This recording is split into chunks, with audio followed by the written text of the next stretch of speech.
Alors, dans ce chapitre, les molécules d'intérêt biologique, on va retrouver plusieurs objets d'étude, les glucides, les lipides, et puis vous verrez sur la page suivante les protéines et la vitamine C. Au niveau des glucides, donc des sucres, vous devez savoir qu'il existe des sucres rapides et des sucres lents.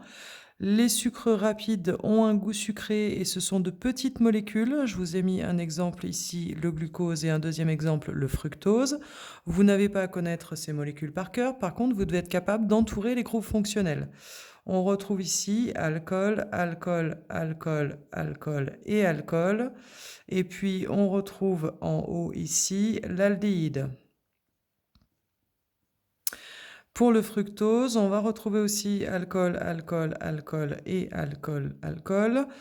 Mais par contre là, non pas un aldéhyde, mais une cétone. Du coup, vous comprenez aisément que le glucose, on appelle ça un aldose, puisqu'il y a l'aldéhyde, et le fructose, on va appeler ça un cétose, puisqu'il y a une cétone.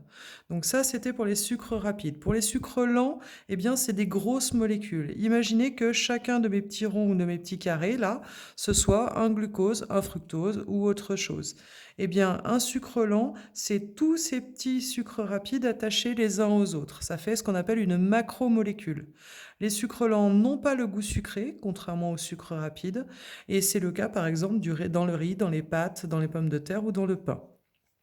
Qu'est-ce qui se passe dans votre organisme? Eh bien, votre digestion va fonctionner comme un petit ciseau et va venir découper en fait cette macromolécule pour libérer dans l'organisme des sucres simples qui, eux, vont directement être utilisés.